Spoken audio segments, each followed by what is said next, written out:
हरियाणा में तीन बड़े मुद्दे थे। आज तक के हरियाणा के तीन बहुत बड़े बड़े मुद्दे हैं। तीन, नंबर एक SYL का पंजाब से पानी लेना। नंबर दो, हरियाणा की अपनी राजधानी बना, चंडीगढ़ न छोड़ा, जिस तरह चंडीगढ़ हरियाणा और पंजाब की संयुक्त राजधानी है।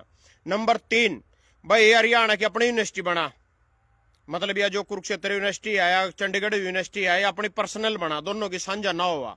ये तीन समस्याएं थी। तीनों समस्याएं का बीजेपी ने कोई समाधान नहीं कराया। पिछले 10 साल में 11 साल में कोई समाधान नहीं होया इन तीन समस्याओं का। बहुत बड़ी बड़ी समस्या थी तीनों की तीनों। तो जी मैं तीन राज्य की बात करूंगा और तीनों के आंकड़े के साथ बात करूंगा। बिल्कुल सारी सच्चाई थारे सामने प्रस्तुत होगी। जो वोट चोरी का इल्जाम राहुल गांधी ने लगाया बीजेपी सरकार पर, सैनी सरकार पर, हरियाणा सरकार पर, तीन राज्य की बात करूंगा, पूरे तीन राज्य की, जिसमें कड़ी तक भी बीजेपी का नामो निशान नहीं होना चाहिए था, फिर भी तीनों जगह बहुमत की सरकार बनाएगी। सबसे पहले तो जिक्र करेंगे जी हरियाणा का ही। हरियाणा में 2019 में 19 की बात कर रहे हैं, 10 लोकसभा सीट बीजेपी की आई और विधानसभा में जबकि कोई फर्क नहीं पड़ा था। 4 महीने बाद विधानसभा चुनाव थे, 40 सीट आई, 11 सीट दुष्यंत चौटाला गया, 10 सीट और 7-8 आजाद भी बन गए, तो 2-3 इनालो की भी बन गए। चलो जी, उसके बाद बीजेपी की पूरी खिलाफत हुई। 2 साल तो कोरोना काल ही रहे, 19 से लेकर 24 तक जो 5 साल का कार्यकाल था। 2-2.5 साल तो कोरोना काल में लॉकडाउन रहा, यानी कोई काम नहीं हो सका कोरोना काल की वजह से, लॉकडाउन की वजह से। उसके बाद जी किसान आंदोलन हो गया 2022 में। आंदोलन 2 साल 13 महीने आंदोलन चला, उसका सरिया लगा लो 2 साल रहा। पूरी चुत्ता पत्री हुई, सारा कुछ होया। ओम प्रकाश चौटाले ने कदी के टाइम में कवा कंडेला कांड कर दिया, तो उसके बाद सत्ता का मुंह नहीं देख सका हरियाणा में। बीजेपी ने पूरे लठ मारे, 700 किसान की शहादत होगी। 13 महीने आंदोलन चला, आंसू गैस, सड़क पाड़ने, बैरिकेड रडाने, सारे काम करे। उसके बाद भी लोकसभा में 2024 में बीजेपी की आने लग रही 5 सीट और हरियाणा में आने लग रही तड़ा बहुमत की सरकार 48 सीट। कांग्रेस की आने लग रही 37 सीट, 3 आजाद। यानी पूरी प्लानिंग के साथ सारा कुछ फिट करके काम कराया गया। यानी 48 सीट ऐसा कर दिया, कांग्रेस जोड़ तोड़ भी नहीं करा, किसी के गिल्लो कर नहीं सका। जबकि 10 साल में कोई खिलाफत नहीं हुई बीजेपी की। खिलाफत में ही सारा कार्यकाल गुजर गया। पिछले 5 साल जो मैंने गणवाया, कोरोना काल का 2.5 साल कोई काम नहीं होया। चाहे यहां लगा लो, कोई ऐसा करिश्मा नहीं कराया भाई SYL के पानी हरियाणा की समस्या का पंजाब से समाधान कर दियो, या चंडीगढ़ यूनिवर्सिटी का अपनी यूनिवर्सिटी दे दियो समाधान कर दियो, या फिर यू थारा हाईकोर्ट जो हमारा संयुक्त चंडीगढ़ के लो, पंजाब और हरियाणा का संयुक्त हाईकोर्ट यू अलग कर दियो। कुछ भी ऐसा काम नहीं करा बिल्कुल भी भाई, जिससे हम मानना भाई 48 सीट आ जाएंगी। कोई खट्टना बड़ा पावर प्लांट लाया इन 9 साल में। उड्डा ने 4 पावर प्लांट लगाए थे, एक मोदी ने उद्घाटन करा था यमुनानगर, पता नहीं बनेगा कि ना बनेगा। कौन सी खट्टना यूनिवर्सिटी बनवाई? तो इनमें कुछ नहीं है, जमी 100 कोस न दाना नहीं। चल मान गए बीजेपी की सरकार बन गई, 48 सीट आ गई। 48 सीट आ गई। दुष्यंत चौटाला का क्या कसूर था? दुष्यंत चौटाला का यू कसूर था ना बीजेपी का साथ दिया, बीजेपी के लोग गठबंधन करा, सिर्फ इतना कसूर था। उन ना किसान आंदोलन में किसाना का साथ ना देका, बीजेपी के साथ दिया, तो यू दुष्यंत चौटाला कसूर था।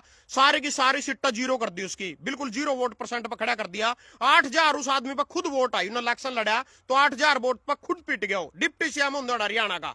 यानी पूरे हरियाणा ना किसाना ना सारी 36 बिरादरी ना दुष्यंत चौटाले थे तो सजा दे दी, बीजेपी का साथ देने थे, बीजेपी का साथ देने की सजा दी भाई। न बीजेपी का साथ दिया, गठबंधन में सरकार बनाई, तो बीजेपी ने सजा क्यों नहीं दी भाई? 48 किस तरह लेगी, बहुमत किस तरह लेगी? अगर दुष्यंत चौटाला जितना कसूरवार है उससे 100 गुना ज्यादा तो बीजेपी कसूरवार थी और वह सरकार लग रही बनान। एक राज्य की बात होगी। अब सुनो जी दूसरे राज्य की बात, महाराष्ट्र, जिसमें लोकसभा चुनाव में बीजेपी की सिर्फ 9 सीट आई, 48 सीट। गठबंधन ना तो छोड़ो सारे मैटर ना भाई, किसके गलो लड़ा, कहां ते लड़ा? शरद पवार तो उसके गलो गठबंधन में एनसीपी वाला, और दूसरा शिवसेना वाला था उद्धव ठाकरे का दाईना था जीत पवार। उन दोनों ने छोड़ो, अपने दम पर बीजेपी ने 9 सीट प्राप्त करी। 48 सीट में तो 9 सीट, सिर्फ 9 सीट लोकसभा में। कांग्रेस ने प्राप्त करी 14 सीट, और कांग्रेस के गलो उद्धव ठाकरे लड़ रहे थे, उसने प्राप्त करी 10 सीट, और जो शरद पवार था उसने प्राप्त करी जी 9 सीट। तो 14 कांग्रेस की होगी, 10 उसकी होगी और 9 इसकी होगी। दोनों को मिलाकर 48 में तो 33-34 सीट बने थी लोकसभा में। और बीजेपी की उनका गल्लो मिलाकर किसी की 7 आ रही थी, किसी की 3 आ रही थी, खुद बीजेपी की 9 थी। बीजेपी की बन रही थी जोटा सारी 12, 14, 15 सीट पर सारी सिमट गई लोकसभा चुनाव में। 3 महीने बाद विधानसभा चुनाव होते हैं, बीजेपी लड़ी 150 सीट पर। 150 सीट में तो 145 सीट जीत गया अपने दम पर विधानसभा में। जबकि उनकी तीनों की मिलाकर 48 में थे 33, 34, 35 सीट आने लग रही लोकसभा में, और बीजेपी की आने लग रही सिर्फ 9 सीट 48 में थे। फिर बीजेपी के अपने दम पर लड़न लग रही 145 सीट पर आने लग रही 140 सीट, सिर्फ 5 ही सीट आ रही, 140 काट दी महाराष्ट्र में। जोन से गेलड़िए थे गठबंधन में थे जिन्हें जाने नहीं था कोई, जो भाग्य हुए थे, चुराई हुई सरकारें थी, सारा कुछ था। वहां जी 60 सीट ले जाने लग रहे। उद्धव ठाकरे की विधानसभा में 8 सीट, कांग्रेस की 11 सीट, और उधर जो सदा शरद पवार एनसीपी उसकी 20 सीट। तो जी सारे मिलाकर भी 40 सीट नहीं पकड़ सके। जो से 40 सीट लोकसभा में पकड़ रहे थे, वो विधानसभा में 40 सीट नहीं पकड़ सके। उसके बाद जी फिर आई बारी क्या की दिल्ली की, जिंगा केजरीवाल 2014 में बीजेपी लेगी 7 सीट लोकसभा की, 2019 में बीजेपी लेगी 7 सीट लोकसभा की, 2024 में बीजेपी लेगी 7 सीट लोकसभा की। केजरीवाल ले गया सबसे पहला 70 में थे 67, उसके बाद 19 में ले गया 70 में थे 65, अरीब के माई केजरीवाल की 70 में थे 22।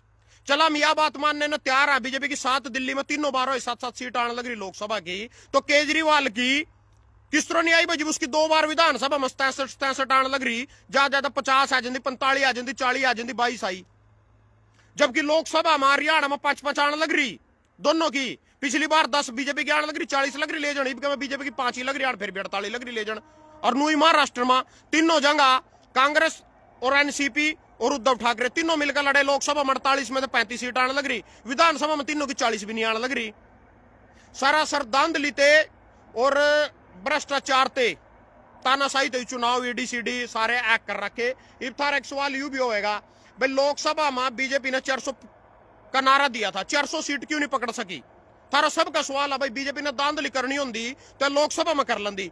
लोकसभा चुनाव तक सब कुछ ठीक था, लोकसभा चुनाव तक बीजेपी ने को नहीं पता था जनता हमारा लांडा लाने की सोच रही है, वो तो 400 मांग रही थी। उन्ना उस टाइम या जो धांधली करी है नहीं चुनाव में वोट चोरी का, उस टाइम लोकसभा में सिस्टम को नहीं बैठाया था ना। उससे पहले वो तानाशाही थे, खरीद थे, धन बल थे, सिर्फ सरकार घेरे करे थी दूसरी स्टेट की। ऑपरेशन लोटस हिमाचल में चलाया था, फैल हो गया था। उससे पहले उद्धव ठाकरे और अलिया बनी बनाई सरकार घेरी, उद्धव ठाकरे मुख्यमंत्री था महाराष्ट्र का, वो घेरा अपना बैठाया, और अजीत पवार जो सा दूसरा था उसका राइट हैंड था उद्धव ठाकरे का, वो बैठाया उस पे थे कोस का एक नाथ शिंदे। फिर इन कर्नाटक में सरकार घेरी और खरीद फरोख्त करी, फिर इन बिहार में सरकार घेरी और खरीद फरोख्त करी। हर जगह तानाशाही थे, सरकार घेर दी जावे, इसका इसमें जनता में फजीयत ज्यादा होने लगी। इन्होंने सोचे यू दिन काम तो ज्यादा दिन चलता को नहीं, दूसरा तरीका काटो।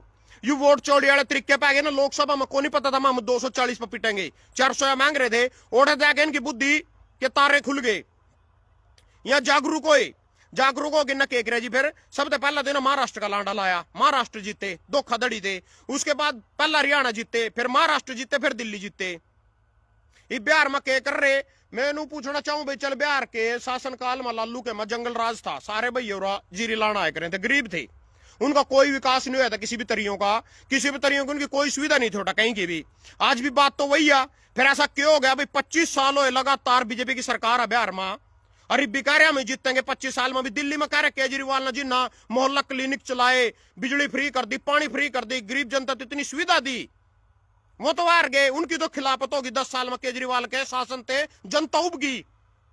25 साल में थे बिहार में नहीं उबे, 25 साल में थे गुजरात में नहीं उबे, 25 साल में थे मध्य प्रदेश में नहीं उबे, 25 साल में उत्तराखंड नहीं उबे, कड़ी नहीं उबे, इन कड़ी नहीं उबदे। और कोई सा दूसरा एक स्टेट में सरकार बना लो, साला 5 साल मसो पकड़ा कर ना सरकार गिरा, 5 साल मसो पहुंचेंगे। यह सारी जगह लोकतंत्र उमरते जो वोट देने का अधिकार बाबा साहब ने दिया था, एक आजादी के बाद में 1947 के बाद सिर्फ यही एक चीज बची थी, यही एक चीज बची थी, आजादी की लड़ाई लड़का भाई अपने आप मत किसी की भी सरकार को चयन कर सका। अगर सरकार अच्छी नहीं होगी उसने हम अगले प्लान में पलट देंगे। यहाँ कर रहे नरोड़ी तानाशाही, काम को मोह लिया, कड़ी मोदी की हवा नहीं, कोई नहीं लेना नहीं देना नहीं, वो टाइम जा लिया जब इसके बाद लोग पीछे पागल हो रहे। 2014 में सारे ने पता चल गया नहीं कि बरगा आयु भी सब पता चल गया, पर यह कुर्सी किसी पर छूटे नहीं कर दी, एक बार पकड़े पीछे ना देख लिया। ये भी कांग्रेसियां पाजो मोदी की माता गाली दी थी थोड़े दिन पहले, सारे हरियाणा ने मुद्दा बना दिया था। मीडिया सारे से ज्यादा सबसे ज्यादा दलाल मीडिया भी क्या पड़ा जो इन चीज जगह मुद्दा बनावा। इब राहुल गांधी ने इतना बड़ा बम हाइड्रोजन बम यू ब्रह्मास्त्र लको का दर रखा था चलाया, you hydrogen bomb Rahul Gandhi ने चला दिया। क्या कर लिया कांग्रेसी ने, कौन से धरने प्रदर्शन कर दिया? कह रहे कांग्रेस ने आंदोलन करवाया था, किसान आंदोलन में सारे कांग्रेसी थे, कांग्रेस आंदोलन करवा रही थी किसान नापा, वो सारे कांग्रेसी थे। चलो मान गए 700 किसान जो शहीद हुए वहां भी कांग्रेसी थे। 13 महीने आंदोलन चलाया, कांग्रेस ने चलवाया। ईब कड़ा बग्गी कांग्रेस। राहुल गांधी तो कह रहा भाई वोट चोरी हो गया, हरियाणा में सरकार चोरी से बनाई गई है, महाराष्ट्र में सरकार चोरी से बनाई गई है, दिल्ली में चलो उसको कुछ बटे नहीं। केजरीवाल और सारे ईडी सीडी ते ड्रैक अपने घरों बैठा रखे। तो ये कांग्रेसी कोई आंदोलन नहीं कर दे, किसान खातर आंदोलन कर दिया था कांग्रेसी ने, सारे सड़क पे गए थे अपने खातर। जो लोग आ रहे हैं, कोई 400 वोट तैयार रहा, कोई 342 वोट तैयार रहा, कोई 200 वोट तैयार रहा, और यह सजा सिर्फ दुष्यंत चौटाला क्यों दी गई डिप्टी सीएम थे, यह सजा बीजेपी ते क्यों नहीं दी गई, जब दोनों बराबर के कसूरवार थे, बीजेपी सरकार बना रही। तो मेरे भाई पार्टी की भक्ति छोड़कर चाहे बीजेपी हो चाहे कांग्रेस हो, कोई हो, सबसे पहला तो हमारा लोकतांत्रिक अधिकार जो मरते बाबा साहब ना चुनाव में वोट देने का मध्याधिकार दिया, जिसका बीजेपी बिल्कुल खात्मा लग रही। कारण तानाशाही लोकतंत्र की हत्या, तानाशाही चरम सीमा पर, कोई रोजगार नहीं है कड़ी जाकत बाहरले देश में कहे थे अमरीका और काम लेने खातर लसोस लेने खातर मार पे लाइन में खड़ा रहेगा, वो लग रहा है अमरीका सारे ना वापिस भेजन ठाठा का। मोदी को था न्यू कर देंगे, रो कर देंगे, फलाना कर देंगे। जिस उम्मीद पर जिस विश्वास पर बच्चे ने भी युवा नौजवान साथियों ने उसने वोट दी थी, एक भी वादा नहीं पूरे हो रहा, कुछ भी नहीं हो रहा, धक्के दी चले जा रहा। अक्सारी जंग मेरी सरकार आ, सिर्फ धन बल का इस्तेमाल हो रहा है। 10,000 रुपये कार्य में 10,000 रुपये प्रति महिला ते सक्षम बनाने के लिए बिहार में देता हूं। 75 लाख महिलाओं को 10,000 रुपये दिए गए, 3 लाख करोड़ रुपए बांट दिए। अमीर उद्योगपतियों का, अंदानी अंबानी का 16 लाख करोड़ का कर्जा माफ कर दिया। किसानों का कर्जा माफ करने की बारी आवा, किसान ने एमएसपी देने की बारी आवा, फिर पीछे नहीं इनके पास, फिर इन पर पीछे नहीं आ। 10,000 बांटने खातर, वोट खरीदने खातर पीछे आ, अंदानी अंबानी का कर्जा माफ करने खातर पीछे आ। किसान अगर अपनी कर्ज माफी कह दे, एमएसपी अपना की मांगने लग जा, जितनी बात था न कही थी 2369 रुपये देने की बात आ जाए, जीवन पर पीछे नहीं, जिवे मिली भगत करा अपनी सत्ता न प्राप्त करने खातर किसानों ने लूट कोटा वोट चोरियां कर रहे, सरकार घेर रहे, खरीद फरोख्त कर रहे, 85 करोड़ के जहाज में फिर रहे, ओडे खातर पीछे करते आ जा। फिर जब किसान की कर्ज माफी खातर पीछे नहीं आ, किसान तो एमएसपी देने खातर पीछे नहीं आ, ओडे खातर करते पीछे आ रहे हैं। तो जो सपने इस देश से दिखाए गए थे, देश पर कर्जा कितना चढ़ गया आज के टाइम में, 255 लाख करोड़ का कर्जा चढ़ गया। कांग्रेस 64 लाख करोड़ का छोड़कर गई थी। तो इस कर्जे में सरकार चलने लग रही, सारे देश की सरकार कर्जे में चलाई जा रही, कर्जा लेकर चलाई जा रही दूसरे देश सब, जिसमें हम ब्याज भी पाड़न में सक्षम नहीं है। ब्याज भी ब्याज पर ब्याज ठेका वो कर्जा पाड़ना पड़ रहा है। वर्ल्ड बैंक पे तो जो इंडिया भारत सरकार ने कर्जा ले रखा, मोदी सरकार ने कर्जा ले रखा। तो जी कहने का मतलब अंधभगत ना बनकर जागरूक नागरिक बनो इस देश के, और जो बात कर रहे हैं उस पर तथ्य के साथ एक आदमी बोल रहा है भाई ब्राजील की महिला ने का 22 बार अवैध वोट पाया गया है, इतने वोट की और लिस्ट ले रहा है, सारा कुछ ले रहा, उसके बाद भी कोई नहीं, कुछ नहीं। कांग्रेसियों ने कोई आंदोलन नहीं कराया, किसान आंदोलन में कांग्रेसी घुस गए थे सारे। जब कांग्रेसी आ गए कांग्रेस ने आंदोलन करायू, बॉर्डर पर भी कांग्रेसी बैठे थे, Sindhu border, Ghazipur border, Lakhimpur border, सारे बॉर्डर पर कांग्रेसी बैठे थे। ईब कांग्रेस की जिंगा सरकार चोरी होगी, कांग्रेस की सरकार घेर ली, सरकारी चोरी कर ली, सारे मन ले रहा जी ना मेहनत करी। मैंने कंधे में अच्छा आदमी ने शमशेर गो गया, संधाड़ा बहुत बड़ी आदमी है, एक नंबर का आदमी हो, चाहे कंधा हो, मुंह कई बार जुबान फिसल जाकर आदमी के मुंह तो गलत वर्ड भी लिखट जा। अग भाई हम अपने घर तो भरेंगे थारे भी भरेंगे, एक वर्ड उन्होंने कह दिया था चुनाव के दौरान, जुबान फिसल जा कई बार, पर वो बंदा एक नंबर का, कई बंदे अच्छे भी हैं। मैंने कहा मैं ही सच्चा हूं, सारी दुनिया में भी अच्छे हैं, पर बिक जाकर मजबूर होगा, विवश होगा, उसके अनुसार कार्य करना पड़ा।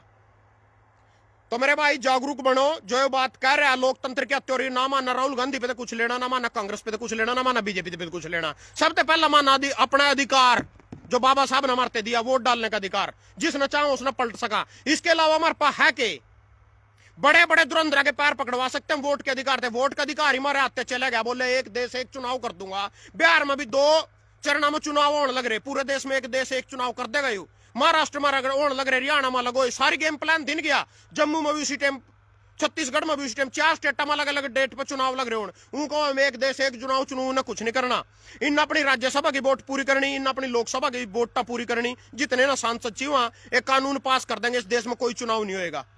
चाहे मोदी प्रधानमंत्री रहेगा, उसके बाद ही उतरा महाराष्ट्र का सीएम है जो सा, वो प्रधानमंत्री रहेगा, योगी प्रधानमंत्री, जो भी जो बाहरले देशों में, जो रूस में सिस्टम है, जो चीन में सिस्टम है, वो सिस्टम हमारे देश में इस मीडिया के द्वारा, चुनाव आयोग के द्वारा और ईडीसीडी के द्वारा ड्राय धमका का सारा कुछ करके चलाया जाने की कोशिश की जा रही है, जिससे सावधान था ना होना पड़ेगा, जागरूक होना पड़ेगा। और कोशिश और उम्मीद यही करता हूं भाई जागरूक बनो, किसी पार्टी का गुलाम और पिट्ठू ना बनकर अपने आंखों को पहचानो, अपने हितों के लिए लड़ना सीखो। धन्यवाद सभी का।